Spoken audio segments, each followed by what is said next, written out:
Nah, sebagai penutup, bonus terakhir. Biasakan kalau Anda buang air kecil, saudara, jangan berdiri. Apalagi buang air besar. Buang air besar berdiri sih kelewat. Saya cerita buang air kecil. Kenapa saya cerita buang air kecil? Karena sekarang ini saya lihat sampai-sampai di masjid-masjid, ya, kadang-kadang tempat kencingnya juga disediakan yang berdiri, saudara. Nggak pantas.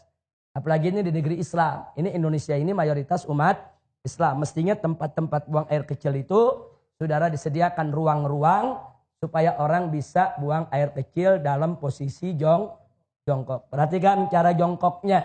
Perhatikan cara jongkoknya. Perhatikan, sengaja ini saya tarik biar kelihatan kakinya.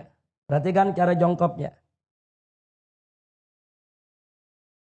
Jadi kalau kita baca kitab Kifayatul Akhyar sampai cara jongkok diajarin.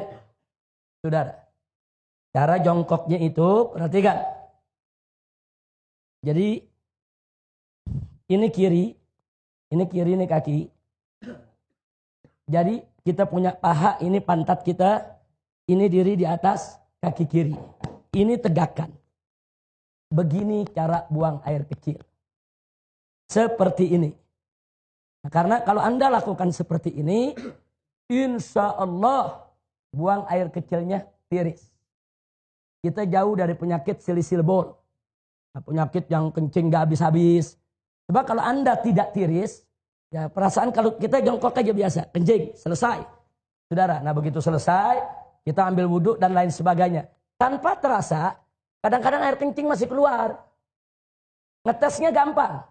Cara ngetesnya, Anda kencing jongkok biasa. Nah, setelah jongkok biasa selesai, Anda cebok, istinja, Anda keringkan, Anda taruh kapas. Tes saja atau taruh tisu. Nah, taruh tisu, Anda pakai celana dalam, taruh tisu, tutup aja sama tisu. Habis itu Anda wudhu, apa segala macam, Anda mau sholat. Buka lagi. Lihat tisunya. Ada tetesan air keluar lagi. Itu kalau kita mau ngetes. Bener gak ini keluar lagi? Jadi kalau orang yang buang air kecilnya tidak tiris, akan keluar lagi. Nah maka itu supaya tidak keluar lagi. Perhatikan. Ini seperti ini akan tiris. Seperti ini. Nah, setelah seperti ini buang air kecil, kita bungkukan sedikit. Kita bungkukan sedikit. Nah, boleh sekali-sekali kalau masih berasa ada, kita tukar posisi. Nah, sekarang kita di kanan, kiri yang tegak. Tapi ini bukan posisi utama, bukan. Posisi utama yang tadi. Posisi utama yang tadi. Ini cuma untuk menggoyang kita punya kantung kencing. Supaya kantung kencing kita ini kegoyang. Digoyang begini, balik lagi. Tapi ini yang utama. Ini kalau begini kita kencing, insya Allah tiris. Tidak akan tersisa lagi. Kira-kira jelas tidak?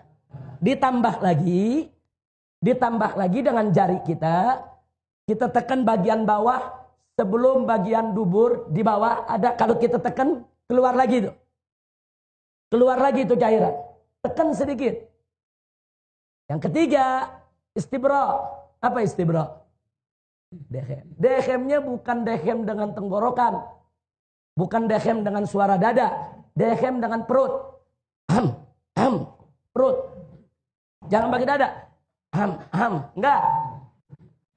Coba lihat, ada bedanya enggak dengan dada sama dengan perut? Beda. Coba pakai perut. Gimana dehem? Perut kita tekan. 3-4 kali. Nah, itu klepnya terbuka. Kita dehem, klepnya terbuka, dia akan tiris air kencingnya. Kira-kira jelas? Habis itu baru kita istinja. Jadi Islam ini indah. Sampai cara kencing diajarin. Dalam Islam ya ikhwan. Dan ternyata para dokter mengakui. Para dokter itu mengakui. Ternyata betul memang posisi itu membuat bukan hanya kantung kencing. Membuat ginjal kita di posisi yang benar. Untuk membuang daripada air seninya. Jadi posisi ginjal nih. Saudara memang seperti ini. Dia jadi seimbang posisinya kalau begini. Ginjal kanan, ginjal kiri. Saudara, memang posisinya begini. Jadi untuk ginjalnya sehat, kantung kencingnya sehat, dan insya Allah tidak menetes lagi. Kira-kira jelas? Nah ini oleh-oleh pelajaran terakhir. Mudah-mudahan manfaat untuk kita semua. Amin ya Rabbal Alamin. Tolong diamalkan, dijalankan supaya sholat kita bisa lebih tertib lagi. Tapi ingat, saya ini membahasnya cuma sangat singkat sekali. Belajar lagi sama guru-guru kita. Tanya kita punya guru, tanya kita punya ustadz, tanya kita punya habib. Dengan kitab-kitab yang mereka baca. Bagaimana tata cara sholat, bagaimana rukun sholat, bagaimana tata cara wudhu.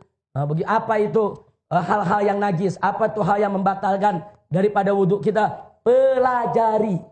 Sebab kalau Anda tidak tahu bagaimana cara bersuci, bagaimana sholatnya bisa benar? Itu pintu.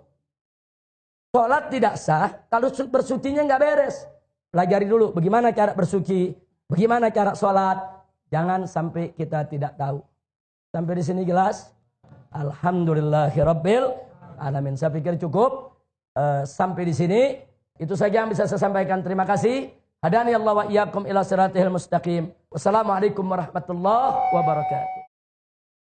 Begitu kita sholat di tahiyat yang terakhir, kemudian kita teringat, yakin bahwa tadi di rakaat kedua kita tidak baca suratul Fatihah.